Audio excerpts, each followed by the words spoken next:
नमस्कार दोस्तों, स्वागत है आप सभी का मेरे YouTube channel Mayank study point पर। मैं हूं आपका होस्ट मयंक साव और आज का हमारा वीडियो अकाउंटेंसी का है, जिसके अंदर हम लोग जानेंगे अकाउंटिंग इन्फॉर्मेशन और साथ में सीखेंगे डबल एंट्री और सिंगल एंट्री के बारे में। तो चलिए वीडियो में आगे बढ़ते हैं। और वीडियो में आगे बढ़ने से पहले अगर आप सभी ने मेरे चैनल को अभी तक सब्सक्राइब नहीं किया है तो जल्दी से चैनल कर दी सब्सक्राइब और प्रेस कर दी बेल आइकन को भी, ताकि आपको हमारे आने वाले हर वीडियो का नोटिफिकेशन तुरंत मिले और आप उसे मिस ना कर सके। तो बढ़ते हैं आज का मेरे टॉपिक की तरफ। तो चलिए आज कुछ नया सीख लेते हैं।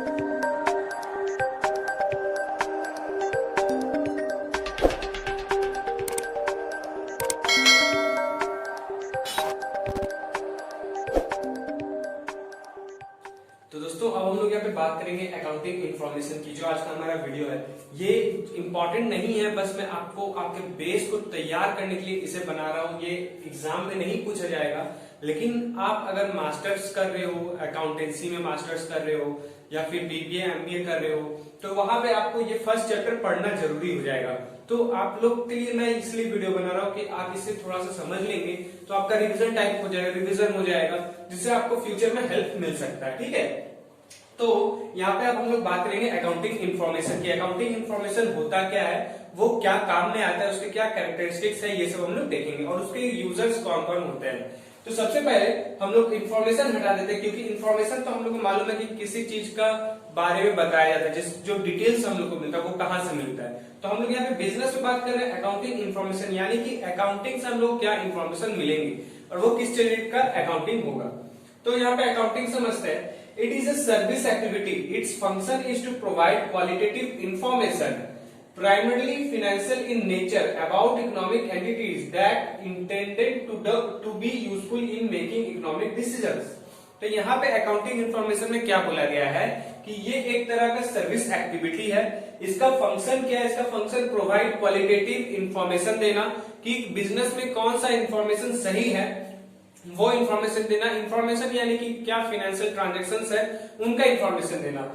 प्राइमरली फाइनेंशियल इन नेचर, इनका नेचर क्या है? फाइनेंशियल नेचर होता है कि ये सिर्फ पैसे को लेकर ही पैसे से रिलेटेड ट्रांजैक्शन को ही बताएंगे। ठीक है, about economic entities that intended to be useful in making economic decisions. अब इसमें क्या हो गया कि यहाँ पे इनका जब अगर बिजनेस का आपका कोई बिजनेस है उसका इकोनॉमिक अगर अच्छा है, बिजनेस इकोनॉमी आपका अच्छा है, तो आप चाहोगे कि मेरा बिजनेस से सभी को बेनिफिट्स मिले, तो आप उसमें एक अच्छा यूजफुल डिसीजन ले सकते हो जो आपको बहुत हेल्प करेगा, हेल्पफुल डिसीजन भी मिलेगा। तो आप यहाँ पे क्या कर सकते हो?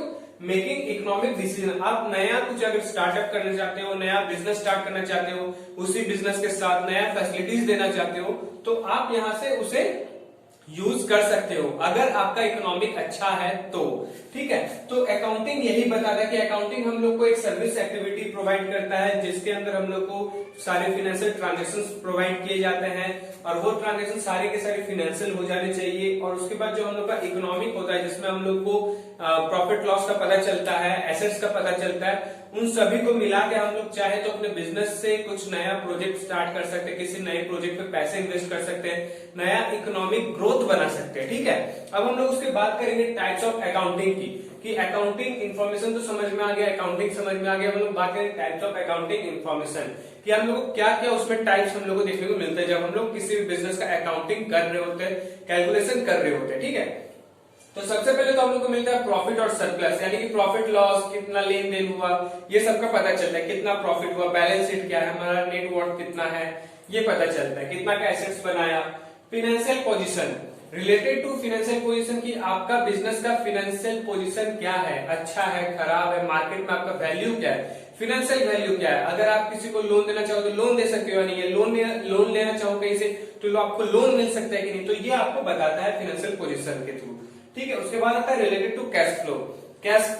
कैश फ्लो क्लास 12 का सब्जेक्ट है, सॉरी चैप्टर है। इससे हम लोग जब आगे पढ़ेंगे तब हम लोग जानेंगे कैश फ्लो होता है क्या। मैं आपको अभी फिलहाल बता दूं कि इसमें पैसे से रिलेटेड हर कुछ हम लोग कैलकुलेशन करते हैं। कितना पैसा हमने इन्वेस्ट किया, कितना पैसा हमें मिला, कहाँ पे कितना पैसा हमने खरीदा है, किसी चीज को खरीदा है या फिर किसी को बेचा है, तो कितना पैसा वापस आया है, ये सारा चीज होता है कैश फ्लो में। ठीक है, तो ये इन 3 पॉइंट को हम लोग को समझना है। तो अभी तो फिलहाल हम लोग क्लास 11 में तो ये 2 पॉइंट समझेंगे कि फाइनेंशियल पोजीशन कैसे बनता है और प्रॉफिट लॉस कैसे बनता है। कैश फ्लो क्लास 12 में है तो वो हम लोग बाद में पढ़ेंगे। फिर आता है कैरेक्टरिस्टिक्स ऑफ अकाउंटिंग। इसके क्या कैरेक्टरिस्टिक्स है। इसके कैरेक्टरिस्टिक्स को समझने से पहले हम लोग को इसके यूजर्स को समझना होगा। यूजर ऑफ अकाउंटिंग इंफॉर्मेशन वो क्या होते हैं, यूजर्स क्या होते हैं। यूजर्स वो कि जिसका आप जिस बिजनेस का आप अकाउंटिंग कर रहे हो, आपका बिजनेस है तो आप उसके क्या हो, ओनर हो, और तो उस बिजनेस का ओनर क्या हो जाएगा, यूजर हो जाएगा। तो यहाँ पे देखिए, यहाँ पे हम लोगों ने दो पार्ट में बांटा है, internal user, external user. Internal user में कौन कौन है, ओनर्स है, मैनेजमेंट है, और भी दूसरे लोग आते हैं। ओनर्स क्या करते हैं, ओनर वो चीज करते हैं कि अपना बिजनेस को उनको पता क्या चले कि उनका बिजनेस प्रॉफिट में गया है या लॉस में गया है, आगे कैसा बिजनेस चलने वाला है, आगे कौन सा प्रोजेक्ट लेकर आना है, आगे क्या इकोनॉमिक डिसीजन बनाना है, क्या करना है, वो कैसे पता चलेगा, इन्हीं सब के थ्रू पता चलेगा। प्रॉफिट लॉस के थ्रू पता चलेगा, फाइनेंशियल पोजीशन के थ्रू पता चलेगा, कैश फ्लो के थ्रू पता चलेगा। ठीक है, तो ओनर क्या करता है कि जब अपना देखता है कि उसका इंफॉर्मेशन जो मिला है, जो अच्छा इंफॉर्मेशन मिला है वो प्रॉफिट लॉस से रिलेटेड है, कि प्रॉफिट हो रहा है हम लोग का, एक अच्छा इकोनॉमिक बन गया, फाइनेंशियल पोजीशन हम लोग का अच्छा है, तो वो चाहेगा कि एक इन्वेस्टमेंट करे, कहीं भी इन्वेस्टमेंट करे। अगर आप किसी से लोन पाते हो या फिर आप किसी को लोन देना चाहते हो, जैसे आपने बिजनेस के लिए लोन लिया था, उसे प्रोवाइड करना चाहते हो, दे सकते हो। मैनेजमेंट क्या करता है कि मैनेजमेंट में अगर आप कोई बड़ा इंडस्ट्री है, बड़ा इंडस्ट्री में क्या होता है, ओनर बस नाम का होता है कि वो चला रहा है बिजनेस को, कहीं से पैसा कलेक्ट करना है, क्या करना है वो देखता है। लेकिन मैनेजमेंट क्या करता है, जिसको हम लोग CFO बोलते हैं, अकाउंटिंग में CFO होता है, यानी कि चीफ फाइनेंशियल ऑफिसर, और CEO का मतलब होता है चीफ एग्जीक्यूटिव ऑफिसर। ठीक है, तो चीफ फाइनेंशियल ऑफिसर क्या करते हैं, वो बिजनेस से जो भी देखते हैं प्रॉफिट लॉस हुआ है, जो भी हमारा फाइनेंशियल पोजीशन है, उसमें वो लोग क्या करते हैं कि एक नया देखते बेनिफिट क्या दे सकते हैं, एम्प्लॉय को क्या बेनिफिट दे सकते हैं, उनसे जो बिजनेस कर रहे होते हैं कस्टमर्स, उनको क्या प्रॉफिट, क्या बेनिफिट दे सकते हैं। तो वो सर्विसेज प्रोवाइड करते हैं कि नया नया सर्विस लेकर आ गए, नया नया बेनिफिट लेकर आ गए, नया नया ऑफर लेकर आ गए, तो वो मैनेजमेंट करता है। तो ये लोग कौन है, ये उसके इंटरनल होते हैं, इंटरनल यूजर्स होते हैं, कि उनको मालूम होता है कि बिजनेस में क्या हो रहा है, क्या होने वाला है, कि अगला स्टार्टअप क्या करना है, कौन से इन्वेस्टर्स को बुलाना है, कौन से इन्वेस्टर्स के साथ मीटिंग फिक्स करनी है। तो ये होता है इंटरनल यूजर्स के काम। वही ये भी यूज करते हैं बिजनेस अकाउंटिंग इंफॉर्मेशन को, वो भी देख के काम करते हैं। अगर बिना देखे करेंगे तो कुछ भी हो रहा होगा, कहीं भी कुछ भी हो रहा होगा, कुछ समझ नहीं आने वाला। इसलिए वो लोग क्या करते हैं, ये सारे इन्फॉर्मेशन कलेक्ट करते हैं, समझते हैं, कैलकुलेशन करते हैं, उसके बाद ये अपना डिसीजन लेते हैं, पॉलिसीज बनाते हैं। ठीक है, अब आता है एक्सटर्नल यूजर। एक्सटर्नल यूजर क्या होता है, एक्सटर्नल यूजर कौन कौन होता है, सबसे पहले बैंक हो जाता है। अगर आपने अपने बिजनेस के लिए पहले से लोन लिया हुआ है बैंक को, तो बैंक को देना पड़ेगा एक्सटर्नल यूजर। तो या फिर अगर आपका बिजनेस चल रहा है, आप चाहते हो कि एक और बिजनेस स्टार्ट करो, लेकिन आपका इकोनॉमिक ग्रोथ अच्छा है, लेकिन फिर भी आप चाहते हो कि मैं लोन लेना चाहूँ, तो वहां पे बैंक क्या करता है, जब बैंक में आप जाओगे तो वो बोलेगा कि आप मुझे कम से कम 5 साल का अपना प्रीवियस 5 इयर्स का प्रॉफिट लॉस दिखाइए, फाइनेंशियल पोजीशन दिखाइए, कैश फ्लो दिखाइए। अगर आप बनाए होंगे तो दिखेगा, नहीं बनाए होंगे तो नहीं दिखेगा। अगर आप उसमें कुछ मैनिपुलेट कर देते हो, कुछ छेड़छाड़ कर देते हो, जैसे कि हम लोगों ने वहां पिछले वीडियो में विंडोज के बारे में पढ़ा था, विंडोज ट्रेनिंग के बारे में, तो वहां पे क्या होता है, अकाउंटेंट जो होता है या जो बिजनेस अकाउंटिंग हो रहा होता है, उसमें कुछ छेड़छाड़ हो जाता है, जिससे कि आपका प्रॉब्लम सब नहीं दिखे, आपका लॉस नहीं दिखे, आपका प्रॉफिट दिखेगा, लेकिन आपका तो हो रहा है लॉस, हुआ है लॉस, तो वो सब भी होता है। तो बैंक भी उसमें नजर रखता है, आपके फाइनेंशियल पोजीशन पे नजर रखता है, आपके प्रॉफिट लॉस पे नजर रखता है, आपके कैश फ्लोज पे नजर रखता है। सिर्फ बैंक्स ही नहीं, सिर्फ इन्वेस्टर्स भी, क्रेडिटर्स भी, कस्टमर्स भी।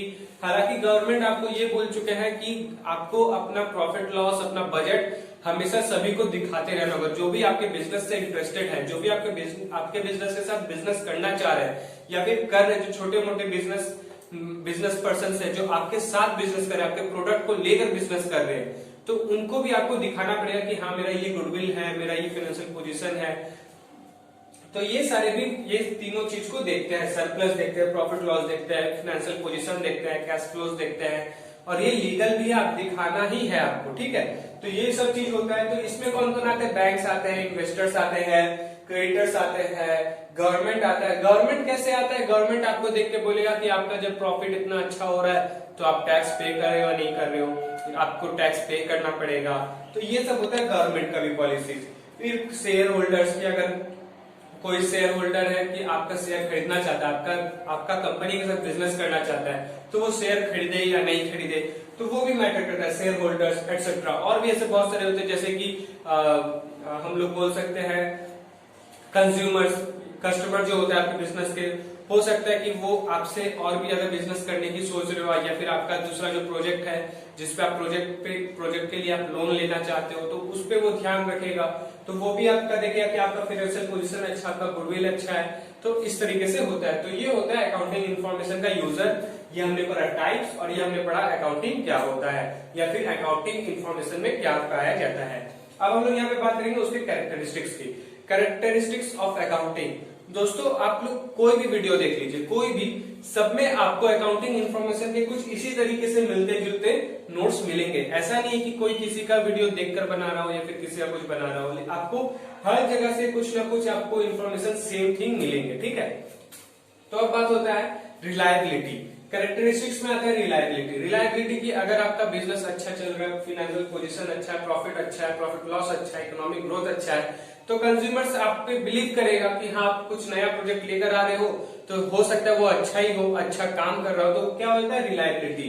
प्रेफरेंस, कि आप किसी को इन्फ्लुएंस कर सकते हो, जैसे कि मैंने अभी थोड़ी देर पहले आपको कहा कि हो सकता है मेरा वीडियो दूसरे से रिलेटेड हो या फिर कहीं ना कहीं से कॉपी किया हो, तो ये होता है इन्फ्लुएंस की। जब मैंने आपको बोला तो आप 2 मिनट के लिए सोचो क्या सर आप कहीं और से देख के वीडियो बना रहे हो, तो ऐसा ये चीज होता है, ठीक है। इन्फ्लुएंस की मैं आपको इन्फ्लुएंस करने की कोशिश कर रहा हूँ। या फिर आप बहुत सारे ऐसे वीडियोस देखते होंगे कि आपको बोला जाता है कि आप ये प्रोडक्ट ले लो, मैं इस बुक से पढ़ाता हूँ तो आप इस बुक को खरीद लो, इस प्रोडक्ट में ऐसा चीज है। ज्यादातर हम लोग अनबॉक्सिंग देखते हैं, अनबॉक्सिंग वीडियोस में भी देखते हैं कि उसमें आपको पता है ये फोन बहुत अच्छा है, ये फोन ले सकते हो, वो फोन ले सकते हो, ये लैपटॉप ले सकते हो, तो वो सब होता है इन्फ्लुएंसर का काम, ठीक है। तो यही चीज होता है प्रेफरेंस में भी। अगर कोई अच्छा बिजनेस पर्सन आपको बता रहा है कि आप अगर पैसा इन्वेस्ट करना चाहते हैं तो इस बिजनेस पे कीजिए, इस कंपनी पे कीजिए, तो वो क्या कर रहा है, आपको प्रेफरेंस कर रहा है कि आप इस पे कर सकते हो, आपको ऐसा प्रॉफिट मिल सकता है, ठीक है। फिर आता है अंडरस्टैंडिंग। आपको इस तरीके से अपना प्रॉफिट लॉस, अपना फाइनेंशियल पोजीशन दिखाना होगा, इस तरीके से आपका बजट बनाना होगा, ताकि जो दूसरों को समझा सके, तुरंत समझ में आ जाए कि हाँ ठीक है, इतना प्रॉफिट हुआ है, इतना नेटवर्थ हुआ है, इतना का एसेट बना है, ठीक है। अब आता है कंपेरेबिलिटी, कि आप कंपेयर कर सकते हो अपना पिछला साल का प्रॉफिट से इस साल का प्रॉफिट को, कि पिछला साल कितना प्रॉफिट हुआ था, इस साल कितना प्रॉफिट हुआ है, तभी ना आप कंपेयर कर सको कि हाँ मेरा इस साल से उस साल से इस साल कितना ज्यादा प्रॉफिट हुआ है, कितना ज्यादा बेनिफिट मिल सकता है हमारे एम्प्लॉयज को, हमारे वर्कर्स को बिजनेस में, या फिर अपने आपके जो कंज्यूमर्स है, आपके जो शेयर होल्डर्स है उनको, ठीक है। तो ये आता है कैरेक्टरिस्टिक्स ऑफ अकाउंटिंग। तो अब हम लोग आगे बढ़ते हैं अपने दूसरे टॉपिक पे, जो कि हमारा है डबल एंट्री सिस्टम और सिंगल एंट्री सिस्टम। दोस्तों अब हम लोग यहाँ पे बात करेंगे डबल एंट्री सिस्टम और सिंगल एंट्री सिस्टम के बारे में, जो कि हमारा अकाउंटिंग सिस्टम का पार्ट है। ये बहुत छोटा सा कॉन्सेप्ट था, इसलिए मैंने अकाउंटिंग इन्फॉर्मेशन के साथ इसे ऐड किया है, ठीक है। तो डबल एंट्री सिस्टम क्या होता है? It is a system of accounting which both debit and credit aspects of transaction are recorded. इसका कि जैसे कि हम लोग एक कोई भी कॉइन ले लेते हैं, कोई भी चीज ले लेते हैं, तो सबका 2 तरह का पहलू होता है। जैसे ये पेन, एक तरफ से हम लोग लिख सकते हैं, एक तरफ से हम लोग इसका ढक्कन रख सकते हैं, ठीक है। तो इसका दोनों का पहलू है। तो सिक्का का भी वही होता है, एक तरफ हेड होता है, एक तरफ टेल होता है, एक जगह अमाउंट लिखा रहता है, एक जगह सत्यमेव जयते का पोस्टर बना हुआ रहता है। तो यही चीज होता है, भी यही चीज होता है अकाउंटिंग का ट्रांजेक्शन में, कि आपको दोनों बनाना पड़ेगा, डेबिट भी और क्रेडिट भी। और डेबिट क्रेडिट में क्या, दोनों का अमाउंट भी आपको लिखना होगा और दोनों का अमाउंट सेम होगा, ठीक है। कहीं कहीं पे हो सकता है कि डेबिट 2 बार आएगा, कहीं पे क्रेडिट 2 बार आएगा, कहीं पे डेबिट 2 बार, क्रेडिट 1 बार, कहीं पर डेबिट 1 बार, क्रेडिट 2 बार, तो इस तरीके से आएगा, लेकिन अमाउंट जो है वो सेम होगा। तो it is a system of accounting which both debit and credit aspects of transaction are recorded. A transaction has two aspects, debit and credit, at the time of recording a transaction। तो जैसे कि मैंने आपको बताया कि आप कुछ transaction जब आप रिकॉर्ड कर रहे हो, जैसे कि purchase account debit to cash कर रहे हो, तो purchase account debit 500 rupees to cash account 500 rupees. तो परचेज क्या हो रहा है, आपका डेबिट हो रहा है, तो डेबिट साइड में आप परचेज लिख रहे हो 500 रुपीज और ठीक क्रेडिट साइड में आप कैश में लिख रहे हो 500 रुपीज। तो आपका ट्रांजेक्शन क्या होगा, ट्रांजेक्शन में आपका दो आप डेबिट और क्रेडिट यूज कर रहे हो, 2 अमाउंट भी लिख रहे हो 500 500, यानी कि सेम अमाउंट ही है वो 500। तो जो कि हम लोग अभी थ्योरी में पढ़ रहे हैं, इसलिए आपको हो सकता है थोड़ा सा कंफ्यूजन लग रहा है कि सर क्या बोल रहे, समझ नहीं आ रहा। लेकिन जब हम लोग न्यूमेरिक में आएंगे, बहुत ही जल्द हम लोग न्यूमेरिक में आने वाले हैं, तो जब हम लोग न्यूमेरिक में आएंगे तो आपको सारा कॉन्सेप्ट जो है डबल एंट्री सिस्टम का, सिंगल एंट्री सिस्टम का क्लियर हो जाएगा कि किस तरीके से मैं आपको बोल रहा हूं कि परचेस जो है वो डेबिट हो रहा है और सेल्स जो है क्रेडिट हो रहा है, कैश क्रेडिट हो रहा है। ठीक है, तो ये होता है डेबिट और क्रेडिट एक ही सेम टाइम पे जब आप रिकॉर्ड कर रहे हो कोई भी ट्रांजेक्शन को, it is recorded once on debit and once on credit side. और ये एक साइड डेबिट में भी रिकॉर्ड होता है और एक साइड क्रेडिट में भी रिकॉर्ड होता है। ठीक है, ये हम लोग का डबल एंट्री सिस्टम हो गया। अब हम लोग पढ़ेंगे single entry system. Single entry system क्या होता है? सिंगल एंट्री देखिए बहुत इजी चीज है कि आपका अगर बिजनेस है, मेनली मैं बिजनेस पर्पस पे बात कर रहा हूँ कि आपका बिजनेस है कि मेरा बिजनेस है। मान लीजिए मैं एक बिजनेस कर रहा हूँ और मेरा कोई रेगुलर कस्टमर है राम मेरा रेगुलर कस्टमर है और उसका जैसे कि आप लोग बहुत बार सुनने में आता है कि उधार में लिए तो जाके मेरे खाता में लिख दो, मैं ये लेकर जा रहा हूँ 5 रुपए चाय पियाऊं या फिर 5 रुपए का मैगी ले आऊं, जाओ मेरे पास पैसा नहीं, उसको बोलना खाता में लिख देने। तो खाता क्या हो रहा है? वो हो रहा है सिंगल एंट्री सिस्टम, यानी कि बुक, उसका खुद का बुक है बस। हालांकि वो क्या होना चाहिए? वो उस दुकान का, उस बिजनेस का रेगुलर कस्टमर होना चाहिए, तभी ना वो उधार में लिख रहा है, तभी उसका नाम लिख रहा है। तो वो किसका नाम आएगा? Personal account. सिंगल एंट्री में सिर्फ और सिर्फ पर्सनल अकाउंट का नाम आएगा। अगर वो आपसे पैसे के साथ ट्रांजेक्शन कर रहा है तो आप नहीं करोगे, सिंगल एंट्री सिस्टम में कुछ नहीं आएगा। लेकिन अगर वो पैसे नहीं दे रहा है, वो बोल रहा है कि मैं बाद में दे दूंगा, तो फिर आप सिंगल एंट्री सिस्टम में उसका अकाउंट बनाओगे। जो आपका अकाउंट होगा वो आपका रेगुलर कस्टमर होना चाहिए। और दूसरा कस्टमर भी होता है कि जो रेगुलर नहीं होता लेकिन आपको उस पर भरोसा होता है कि हाँ वो दे देगा, तो फिर या फिर आपका जान पहचान का कि हाँ वो दे देगा, वो आप फलाना ढिमकाना आदमी है जो पैसे लिया वो मुझे दे देगा, तो आप उसका अकाउंट बनाकर अपने बिजनेस में लिख सकते हो। लेकिन बिजनेस में किसका अकाउंट बनेगा? सिंगल एंट्री सिस्टम में सिर्फ पर्सनल अकाउंट का। ठीक है, तो ये था कॉन्सेप्ट पूरा डबल एंट्री सिस्टम और सिंगल एंट्री सिस्टम का। इसमें कोई टफ नहीं है, अकाउंटेंसी बहुत इजी सब्जेक्ट है, बहुत अच्छा सब्जेक्ट है। आप अगर आईसीएसई में हो तो आपको क्लास 9 से ही चूज करने बोल दिया था कि आप कॉमर्स ले रहे हो, साइंस ले रहे हो। अगर आपने कॉमर्स लिया है तो ये आपके लिए बहुत इंपॉर्टेंट है, बहुत अच्छा चीज है, आपको अच्छे से समझ में आएगा। इसमें कोई चाप लेने का जरूरत नहीं, कोई टेंशन लेने का जरूरत नहीं, आराम से सब कुछ क्लियर होगा।